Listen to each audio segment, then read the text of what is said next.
Olá, eu sou o Francisco Pinto Balsemão. Este é o podcast Deixar o Mundo Melhor.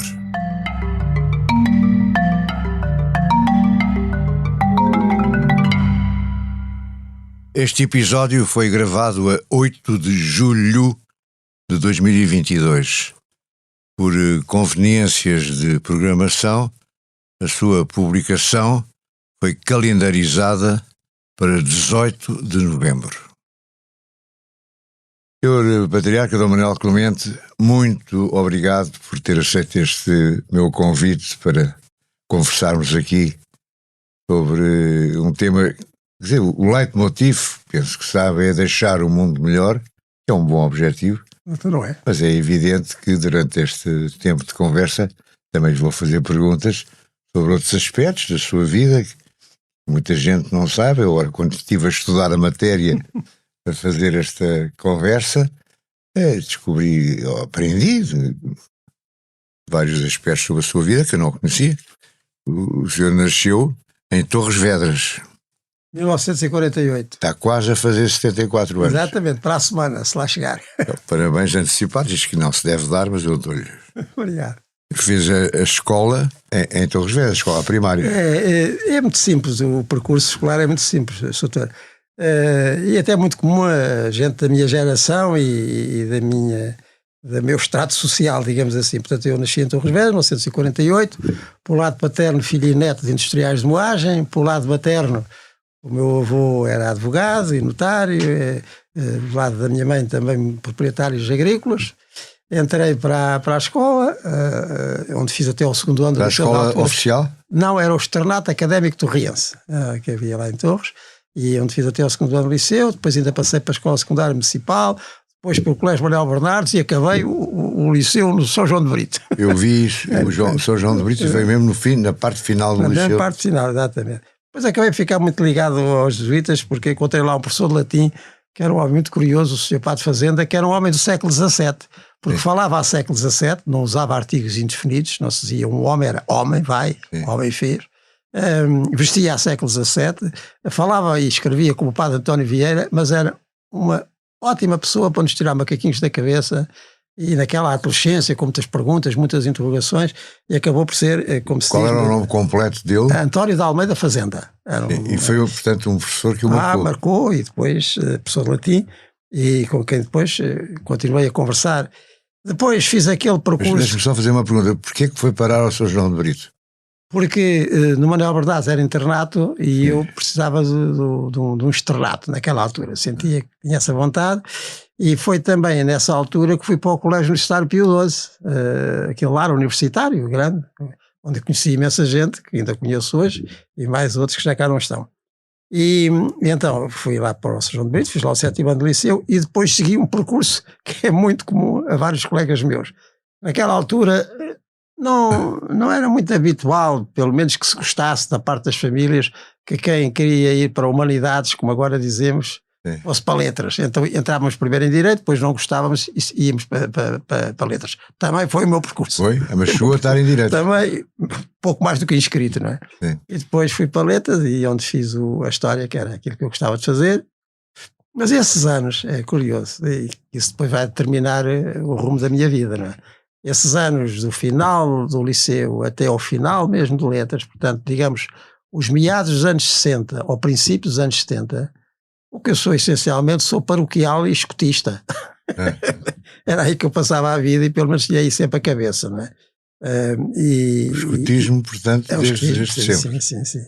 Sobretudo na fundação de agrupamentos escotistas no chamado Oeste, portanto, entre Mafra e Alcobaça. Eu passava aí a vida, sobretudo desde que tinha um carrito, um mini, não é? Que andava para baixo e para cima. Ou seja, esse envolvimento em atividades de igreja torna-se preponderante, mesmo à custa dos estudos. Fui sempre um estudante muito irregular, devo dizer. Mas era bom aluno? Não, numas coisas sim, noutras nem por isso. Fui sempre muito irregular. Nunca fui aquilo que chamam bom aluno, nunca.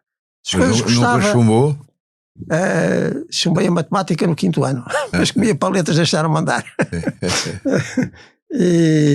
Portanto, foi sempre essa atividade, digamos, de igreja, escotismo, e a paróquia, e atividades juvenis e por aí fora, que me marcaram assim, a minha adolescência e juventude. Até que em 73 fui para o seminário. Um seminário curioso, doutor, já agora. Mas quando é que descobre a sua vocação, sacerdote? Foi exatamente assim. Ou seja, foi uma coisa natural, porque quando chego ao fim do curso de História, e como as atividades de igreja e de escotismo e da paróquia, etc., enchiam completamente, enfim, a minha ideia e aquilo que eu queria fazer, percebi que era para aqui que tinha que vir. Então, Que idade tinha? eu tinha nessa altura, quando entrei no seminário, 24 para 25. Portanto, não é uma coisa logo aos 19, não? Não quer dizer que de pequenino não pensasse nisso, não é? Mas onde realmente aconteceu. Mas já tinha pensado nisso, Sim, não é uma revelação, não é um dia para o outro. Não, de pequenino vinha a ideia, de vez em quando. E então entrei. Até é curioso, olha, entrei no seminário na mesma altura em que um outro colega meu, recentemente falecido, e que foi uma figura também pública, e conheci o João Seabra, não é? Ele veio de Direito e eu vinha de Letras. E entramos na mesma altura no seminário.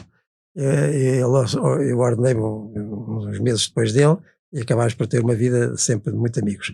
Mas é curioso que entramos no seminário por razões e que o seminário é o Seminário dos Olivais. Por razões que têm alguma proximidade, numa altura em que o seminário se tinha esvaziado. É preciso ver que o Seminário dos Olivais, como outras instituições similares na sociedade portuguesa, entre o final dos anos 60 e o princípio dos anos 70, tinha esvaziado cerca de 150 alunos para 15, assim, em 2, 3 anos. Não é? Então o seu primeiro ano no Seminário dos Olivais tem... Éramos pouquíssimos. 10, 15 colegas? Uma dúzia, talvez. Uma dúzia, talvez. E em toda essa década de 70, aqui em Lisboa, ordenámos 15 padres. Toda a década. E saíram muitos, porque isso representa uma grande mudança, não só na sociedade, mas também na igreja. Não é? E isso hoje como é que está, comparativamente? Hoje em dia, digamos que as coisas estão mais definidas, porque passaram 50 anos é muito tempo, não é? E 50 anos muito mais acelerados do que os anteriores. E então o que é que isso significa, entre outras coisas? Significa que uma certa fusão, pelo menos na parte das famílias de Portugal e da sociedade portuguesa, entre o que era religioso e o que era civil e o que era profano, isso desapareceu. De maneira que o que foi acontecendo a pouco e pouco é maior definição, neste sentido, não só do que se quer da vida, como do lugar onde se está. Portanto, muitas pessoas que tinham entrado nos seminários nos anos 50, nos anos 60 ainda, e que porque vinham de famílias católicas, algumas até tinham entrado nos seminários menores com a única possibilidade de estudos. Enfim, tudo isso nos anos 60 se esbarrou, não é? Por variedíssimos fatores internos e externos, da mudança social e cultural, e é isso que vai levar depois ao grande abandono do final dos anos 60, porque aí seria preciso maior definição e as coisas já iam para o outro lado. Então, o que aconteceu nesse meio século foi que, digamos, o quem é quem e o que é que ficaram mais definidos. E por isso, digamos que as vocações que hoje aparecem, ainda no passado, ordenei 10 padres, não é? São mais definidas, quer dizer, eles sabem mais para onde vêm e o que é preciso fazer e o que é específico. Mas comparativamente com os 10 a 15 do seu tempo, quantos são agora? Agora, neste ano que terminou no Seminário dos Olivais, que aliás forma para Lisboa e para vários dioceses, mas mais de metade são de Lisboa, devem ter entrado uns 70 e chegado ao fim uns 60, não é? Dos últimos 6 anos do curso. Que é muito mais do que era no meu tempo, não é? Claro. Na década de 70, como digo, ordenámos 15. Estamos vivos 12. E deu-se bem no seminário? É muito bem, porque está a ver, nós atravessamos ali no seminário, aquele pequenino grupo, não é? Atravessámos um período que também foi crítico para a sociedade portuguesa, que é o fim do Estado Novo, o fim da Guerra Colonial, a Revolução de 25 de Abril, o pós-25 de Abril, ainda por cima... Quando se dá o 25 de Abril está no seminário. Está lá no seminário. Até foi muito curioso. Como é que soube do 25 de Abril e como é que reagiu ao 25 de Abril? É muito curioso. Às 7 da manhã eu tinha uma telefonia, como então se dizia, não é? E eu ouvi o hino do Movimento das Forças Armadas, que eu ainda não sabia que era tal coisa, e aquele anúncio, e se dizia que havia um movimento militar para restaurar a liberdade, a democracia, aquele anúncio do 25 de Abril. Mas ligou a telefonia por acaso, só porque Não, ligava todos os dias? da manhã para ouvir as notícias, não é? Mas já sabia de qualquer coisa. Desde o 16 de março, que a coisa... Estávamos a ver quando é que era. Tinha saído o livro do General Spínola, pouco antes. Estava claramente perceptível que estávamos no fim daquele regime e de situações que nunca mais resolviam e precisavam ser resolvidas. E então ouvi as notícias e havia a oração da manhã, num grupo de cristãos e no seminário. E eu chego lá e faço o aviso: olha, eu ouvi agora na rádio que há uma revolução na rua e eles estão a pedir para não sairmos de casa. Pediam, não é, para a população que fique em casa. Não. E a certa altura um colega meu diz para outro que tinha estado na tropa e tinha sido comando em Moçambique: Alberto, organiza a defesa. Foi assim que começou. Claro que a partir desse dia ficámos todos ligados à revolução, ouvindo as notícias, vendo, enfim, o que a televisão começou a passar, aquela televisão a preto e branco, e a única que havia, não é? Fomos seguindo, e depois aconteceu algo que não estávamos à espera. Passa uma semana e é o 1º de maio. Bem, vamos todos ver a manifestação, é a primeira grande, vamos todos à manifestação. Na véspera tinham pedido, o movimento das Forças Armadas, ao posto de comando, tinha pedido que os que estavam nas escolas, nos colégios, etc., fossem dar sangue aos hospitais, porque não sabia como é que a coisa ia correr à tarde. E nós de manhã fomos todos dar sangue. Todos, quer dizer, uma carrinha. Sim. Fomos todos ao Hospital São José dar sangue, depois viemos almoçar e depois do almoço íamos ver a manifestação. Mas não fomos, porque estava o seminário cercado, cordão de tropa, do Ralis. O Ralis é ao lado do seminário, não? O antigo Ralis. Porque alguém tinha dito para lá que nós tínhamos lá armas escondidas. Ninguém sai. E então passámos essa tarde, não fomos ver manifestação nenhuma, com piquetes de soldados a ver toda aquela casa e ter o nariz em todo o sítio, todo o cantinho.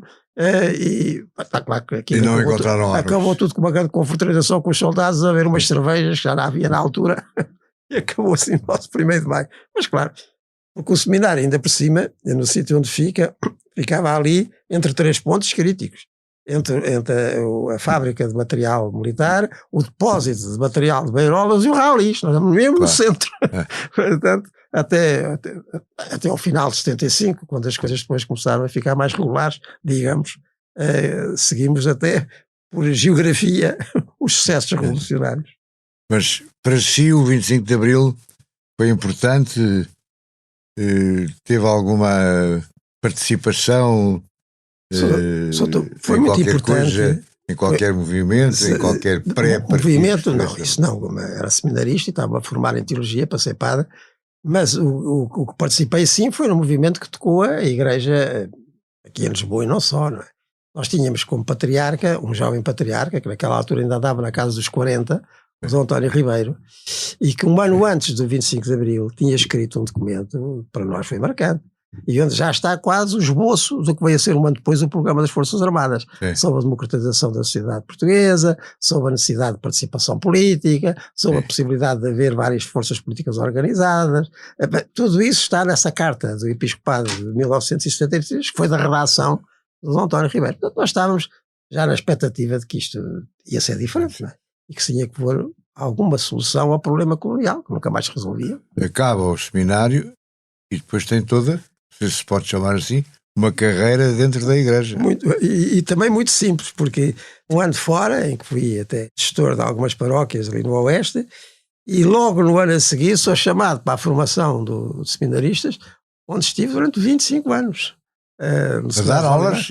E também a dar aulas na Faculdade de Teologia, porque entretanto, tendo feito o curso de História e estando a preparar o meu doutoramento em Teologia Histórica, como depois aconteceu, eu fui 30 anos professor de História da Igreja de muita gente, quer em Lisboa, quer no Porto, também no meu tempo de Bispo do Porto. Já ia ao Porto? Não, foi depois. Depois de Bispo do Porto, não é? Mas nesta altura, portanto, a sua atividade era académica? Académica, a companhia formativa dos seminaristas, e depois muitas outras exteriores, acompanhar movimentos, quer de jovens, quer de casais, enfim, tudo aquilo que aparecia, ia fazendo, até que no final de 99 me chamaram para Bispo Auxiliar de Lisboa, onde estive até 2007, mandaram para o Porto. Depois de 2013 o Papa Francisco mandou-me voltar a Lisboa como patriarca. A maneira como diz é chamaram-me, mandaram-me. Não há vontade do próprio? Há vontade de ser chamado. Digamos assim. A última coisa que pedi, isto é um facto, não é valor nenhum, é um facto, foi em 1979, digamos, o pedido, o requerimento ao patriarca da altura, Dom António Ribeiro, para ser padre. A partir daí já não foi nada comigo. Não? Nada. Mas quer dizer, quando nomeiam para o Porto, por exemplo, é ouvido, então. Pode dizer que não? Foi muito engraçado. Pode já dizer agora que não ou não pode? Podia dizer que não, mas quem diz que não, de certa maneira, arrisca a sua própria liberdade, porque fica condicionado com a opção que fez. Ao menos assim, a liberdade mantém-se. Olha, você mandou, eu faço o melhor possível. Se não der, a culpa não é minha, passo o termo. E olha, foi muito curiosa essa minha ida para o Porto. Estávamos portanto, logo no princípio de 2007, e estava a jantar com o patriarca da altura, o Sr. Dom José Policarpo, e ele no fim de jantar disse: olha, vamos ali ao meu gabinete tomar um cafezinho. Estranhei, vamos. Olha, vais para Bispo do Porto. Ai, vou. Vais, diz a anunciatura. E fui, fiz a mala e fui. Mas portanto a decisão foi tomada sem sequer o consultarem. Sim, me disseram. Não lhe perguntaram, gostavas de ir para o Bispo do Porto? Eu podia ter dito que não, mas não é o meu género. Podia ter dito que não. Estou aqui bem em Lisboa, né? Também estive muito bem no Porto, é uma ótima gente. Aliás, é a terra da minha mãe e tenho lá, hoje, a maior parte da família. Mas para si, o que é que foi mais relevante? Foi ser padre, em 79, se não estou em erro, foi ser bispo auxiliar, foi ser bispo do Porto, foi ser cardeal. Esse cardeal também foi curioso. Isso aconteceu, também foi no princípio do ano, foi em 2015. Eu tinha estado aqui no Estoril a fazer um funeral e depois voltei. Cardeal é em 2015, 15, não é? Eu tinha estado aqui, para verem como estas coisas acontecem, não é? Eu tinha estado aqui no Estoril a fazer um funeral nessa manhã e depois fui almoçar para casa. Mas o carro tinha muita poeira e parei ali naquela área de serviço da rotula do aeroporto, que tem também lavagem de carros. Sim. E quando eu vou entrar no túnel da lavagem, o senhor que lá estava disse: olha que esse pneu aí está a arrebentar, tem uma grande bochecha. Bem, entrei para a lavagem, saí da lavagem e pronto, parei para ver o problema. E é exatamente essa altura que me telefona uma amiga minha: ouça, eu estou aqui a ouvir as notícias e o Papa está a dizer que o senhor vai ser cardeal. Ai, vou parar, mas primeiro deixe-me arranjar o pneu. Foi mesmo assim? Tal e qual. Tal e qual. Mas já sabia ou não? Não fazia ideia nenhuma. Não? Não. Foi uma surpresa total. Tudo isto que foi acontecendo, à exceção da primeira nomeação episcopal, essa de 99, porque ao longo dos anos 90, de vez em quando já vinham dizendo: olha, vais para aqui, vais para ali, disse: para já estou aqui, depois logo se vê. Essa foi a única que tinha assim indícios. Sim. Mas tudo o resto foi acontecendo assim. Agora, a ida para o Porto, para si, no fundo, não conhecia muito bem o Porto, era território desconhecido. Conhecia, como digo, algumas pessoas do Porto, e até de família. Mas nunca lá tinha vivido, não vivido, não. Mas tinha grandes amigos lá, não tinha uma rede de contactos, não tinha. O meu irmão mais velho casou lá. Porquê é que vai para o Porto? Isso tem que perguntar ao Papa da altura, que era o Bento XVI. Não faço ideia nenhuma, a mim ninguém me perguntou. Mas pronto, lá acharam que sim, lá fui. Mas o Papa da altura, desculpa estar a interromper, tem de tomar decisões sobre dezenas de casos destes. Não é o Papa da altura que diz: este tem de ir para o Porto. Não, geralmente não é assim. Portanto, as coisas. É que eu estava a perguntar. Quando há dioceses vagas, como por exemplo há agora várias em Portugal, o representante do Papa no país, que é o Núncio Apostólico, não é, faz uma consulta. Geralmente começa a fazer a consulta por outros colegas bispos, não quer dizer que sejam todos. Depois pergunta a pessoas que conheçam esse candidato, não é? E depois essas pessoas ainda indicam outras pessoas, vai-se assim alargando a rede, leigos, bispos, padres, e depois o Núncio, com todas essas consultas, faz a chamada trina. Escolhe 3, foram mais votados, mais indicados, mais ouvidos, mais consensuais para as pessoas escutadas, e manda essa trina para Roma, para a Congregação dos Bispos. A Congregação dos Bispos, depois lá também estuda dessa trina, faz um plenário com os seus membros, e depois escolhe um, e por feita a congregação, dos bispos, vai ao Papa, e o Papa, se não houver problema de maior, enfim, por isso é que ele tem lá os seus assessores, e neste momento com o Episcopado Mundial, espalhado como está pelos 5 continentes, imaginem, que se fosse ver um por um não fazia mais nada e não tinha tempo. Este Papa atual, o Papa Francisco, que é argentino, tem maneiras de atuar, de proceder, de governar, digamos, a igreja diferentes do antecessor.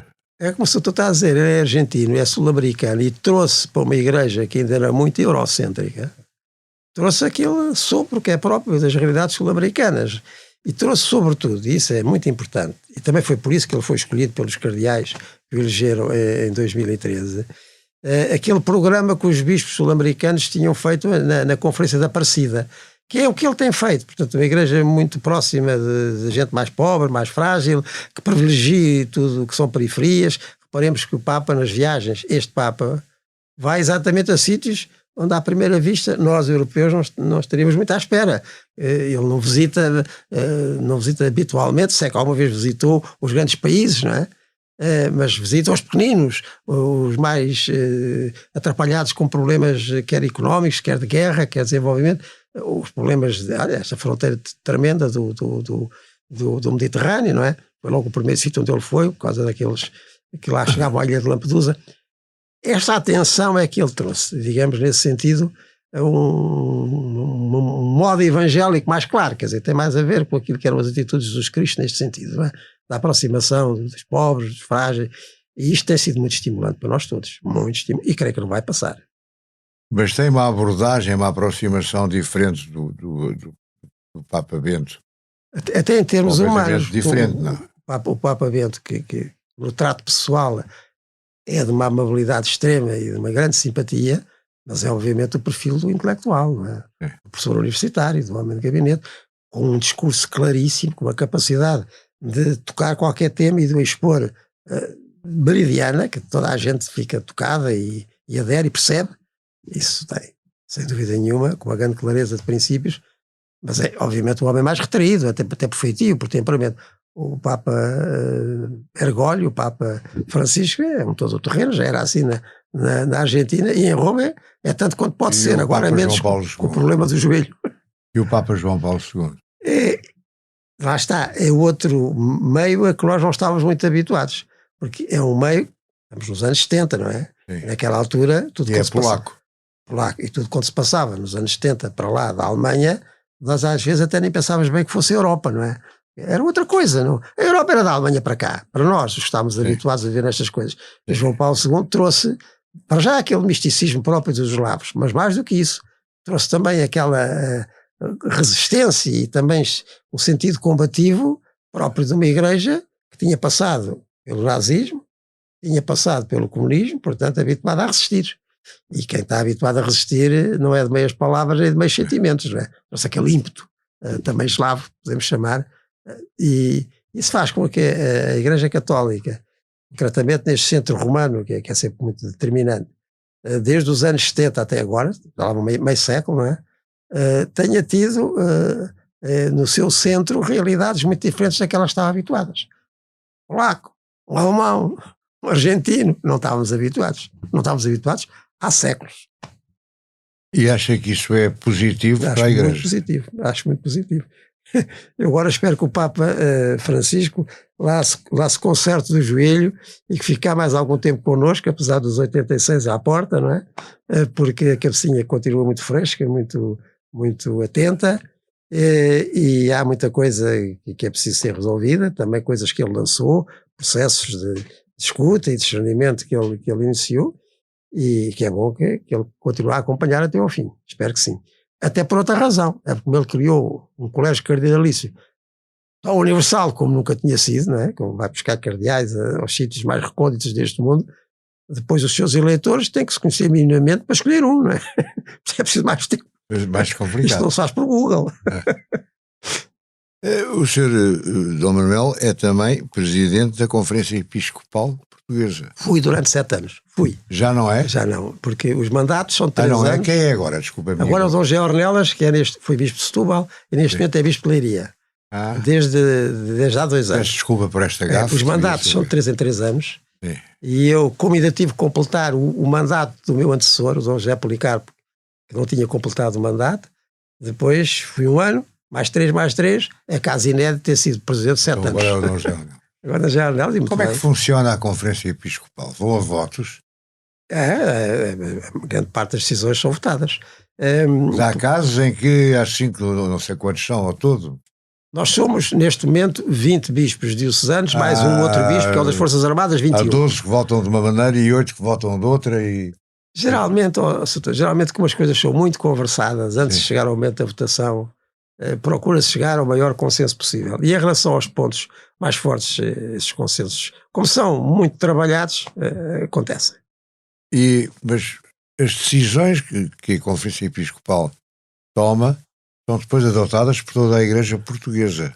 Uma vez que sejam decididas na Conferência Episcopal e por maioria qualificada, em alguns casos têm que ter o reconhecimento romano. Só há para alguns pontos mais sensíveis, depois pede. Pode-me dar um exemplo de um caso e de outro? Por exemplo, estou-me a lembrar de questões que tenham pedido o reconhecimento romano. As questões da liturgia, por exemplo, que são questões muito centrais. Agora, esta última edição do Missal em português, não é? Tudo isso teve que ir a Roma e teve que obter, enfim, o reconhecimento romano. Para questões assim mais centrais que tenham a ver com pontos de fé ou com pontos de liturgia, essas coisas têm que ir ao reconhecimento de Roma.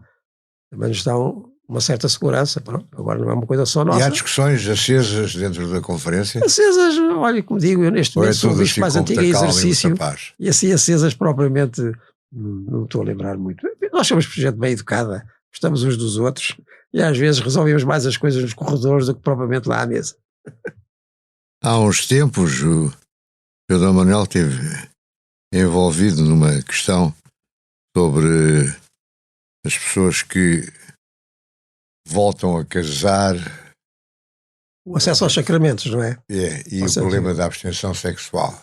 O acesso, pois, isso, lá está. Como é que ficou? O doutor é um homem da comunicação, sabe muito bem como é que são as coisas quando se tira uma frase do contexto, não é? Sim. Ou seja, eu procuro não fazer isso profissionalmente.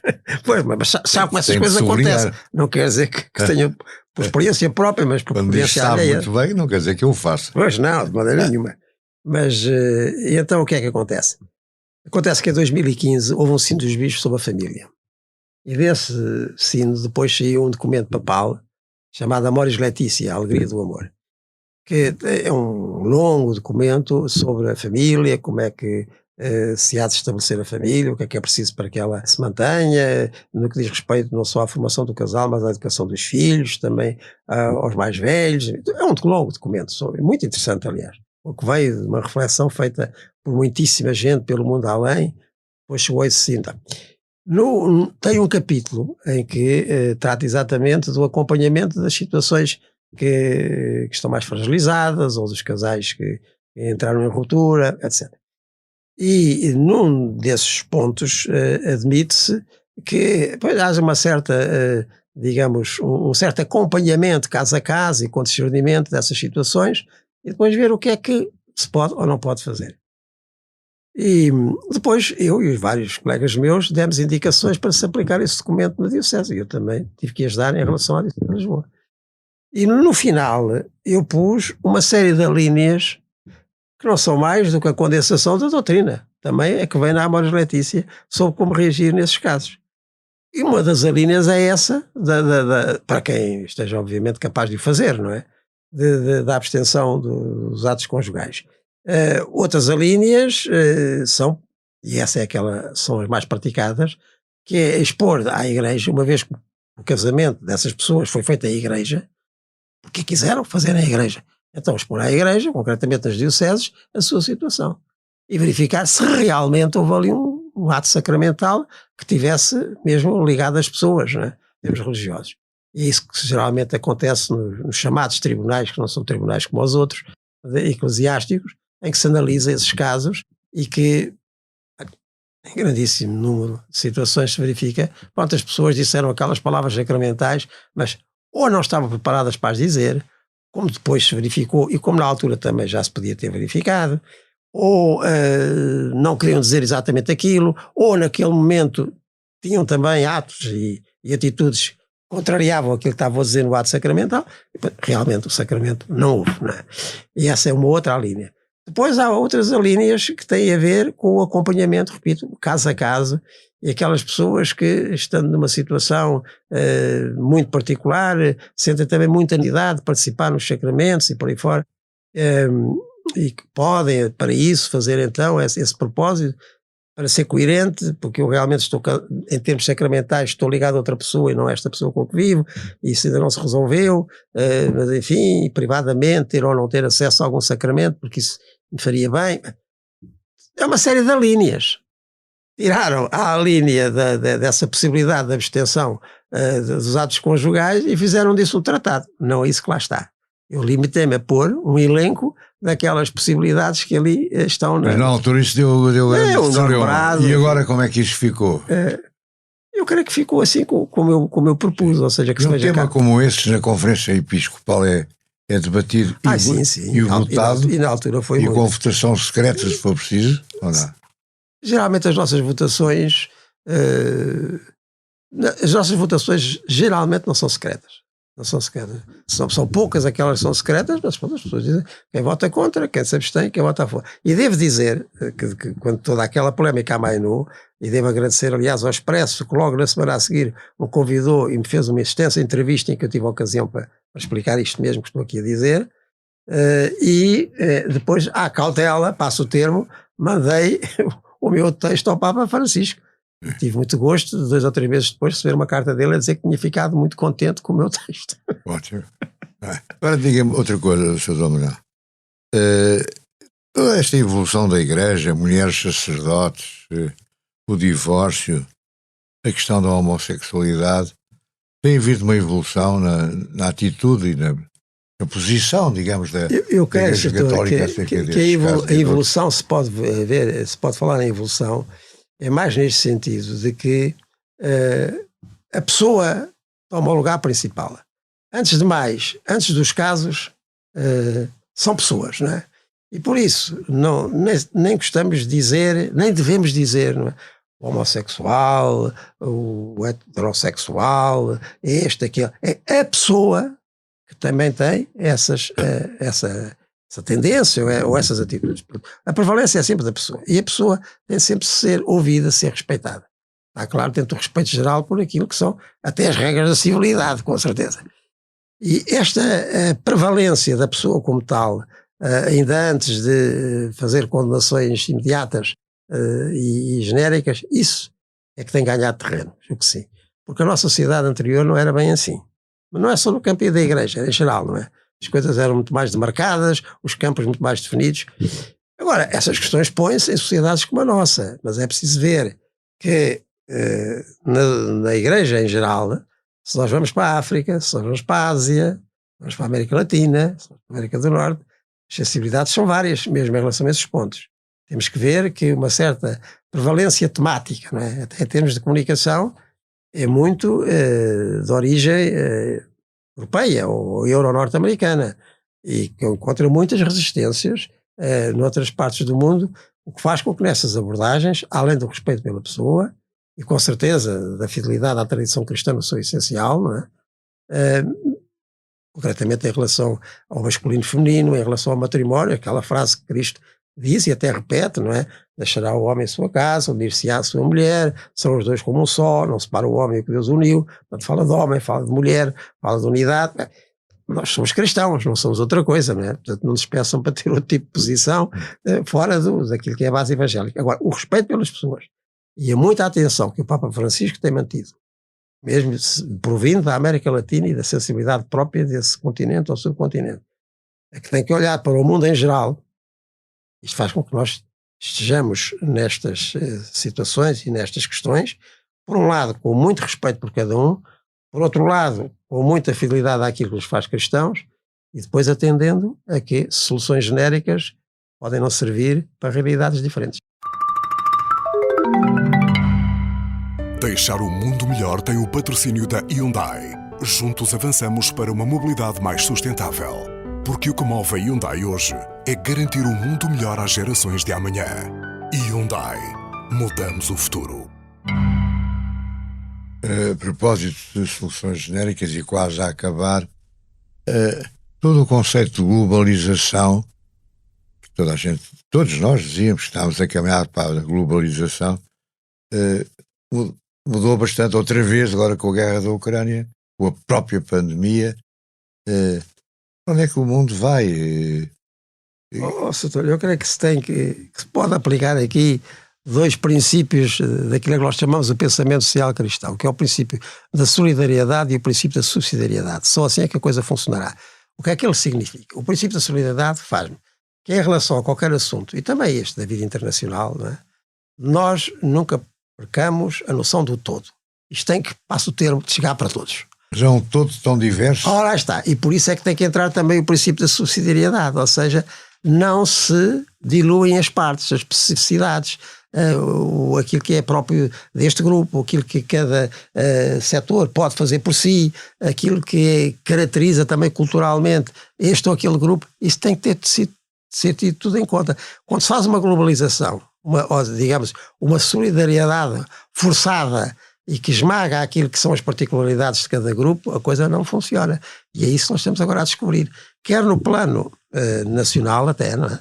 Ou seja, que aquilo que a sociedade pode fazer por si, os grupos, desde os empresariais aos familiares, às iniciativas culturais, às escolas, etc., mesmo no campo da saúde, em qualquer campo, aquilo que os grupos podem fazer por si, que os motiva e que tem efetivamente até uma utilidade social, muitos até são reconhecidos como utilidade pública, não é? Isso deve ser respeitado. O Estado deve, por outro lado, porque o Estado somos nós todos constituídos em organização para o bem comum, também deve ter cuidado para que ninguém fique de fora disto. E às vezes até acabaria o Estado por ser mais subsidiário do que a própria sociedade. Mas isso aplica-se ao Estado chinês ou ao Estado afegão? Agora também à vida mundial. À vida mundial. São concepções de Estado também muito diferentes. Muito diferentes. Mas quer dizer, nas organizações internacionais, era o nível da Europa, porque a Europa, mesmo a Europa da União Europeia, não é toda a mesma. Há bocadinho estávamos a falar da Polónia, estávamos a falar da Alemanha, falamos da Espanha, falamos da Itália. Não é tudo a mesma coisa, em termos de sensibilidade, em termos de experiência histórica, não é? Concretamente, tudo que está para além da Alemanha vem de grandes resistências de décadas, a sistemas totalitários, de um ou outro sinal. Aqui na Europa, do ocidental, da Alemanha para cá, é diferente. Portanto, quer em termos a Rússia o que é a Europa? A Rússia é a Europa? A Rússia também é a Europa, aquela velha distinção do Atlântico aos Urais, portanto, concretamente a Rússia dos Urais para cá, e concretamente, como nós sabemos, desde o século XVIII, né, daquela europeização elitista e ilustrada, não é, do Pedro Grande e da Catarina, etc., quis fazer europeia. Com certeza que se nós ouvimos uma música do Tchaikovsky, ou se nós lemos o livro de Dostoiévski, também nos sentimos em casa, não é? Nesse sentido mas tem uma experiência histórica que não acompanhou o movimento liberal e democrático que aconteceu da Alemanha para cá, como nós sabemos. E a mesma coisa em termos mundiais. Das organizações, das agências das Nações Unidas. Temos de ter em linha de conta essa tal subsidiariedade, porque senão a globalização não dá. Neste sentido, as jornadas, acho que é assim que se chama, Mundiais da Juventude. Mundiais da Juventude, serão em breve? Daqui a um ano. Daqui a um ano. Nas quais depois da amanhã, em termos de organização. O nosso bom e comum amigo Dom América Guiar, sim. E o Sr. Cardeal também, eu sei, acha que vão ser um sucesso, que vão simbolizar um pouco o que acabou de dizer. O Papa Francisco tem insistido que estas jornadas são diferentes das outras. Elas começaram nos anos 80, no tempo do Papa João Paulo II, e rapidamente ganharam uma dimensão, enfim, chegaram, por exemplo, aos 5 milhões em Manila, não é? Tornaram-se uma coisa... Aqui estão esperados 2 milhões, não é? Eu espero que não venha muito mais de 1 milhão, até por termos logísticos. Nós não temos em Portugal sítio onde cabe muito mais gente, não é? E caiba, e vá lá ter, e tenha capacidade de alojamento, alimentação, transporte, etc. Bem, mas seja o que for, venham os que vierem, serão bem recebidos e faremos tudo o possível por isso. Mas também tem de vir o Papa. Isso vem de certeza. E se o Papa não puder vir? Se o Papa não puder vir, vem. Porque as jornadas não se fazem sem o Papa. Seria preciso que houvesse ali um intervalo pontifício, ou por doença, ou por fatalidade, mas nem sequer pomos essa hipótese. O Papa responde sempre, o Papa vai. Bom, eu penso que estamos já um pouco para além da hora, mas a conversa foi tão interessante que justificou esta ligeira infração aos limites que eu tenho procurado e, de alguma maneira, aquilo que fomos conversando e, sobretudo, aquilo que me foi dizendo, abordámos o tema geral de deixar o mundo melhor. Sim, senhor. Muito obrigado pela sua o gosto foi meu. Aceitação e pela sua as vossas novas instalações. Obrigado. Deixar o Mundo Melhor é um podcast de Francisco Pinto Balsemão com música original de Luís Tinoco. A sonoplastia de Joana Beleza e João Luís Amorim. O vídeo e a edição de José Seduvim Pinto, Carlos Paes e Ruben Tiago Pereira. Transcrição de Joana Henriques e apoio à edição de Manuela Goxa Soares. Imagem gráfica de Marco Grieco. Produção de Margarida Gil.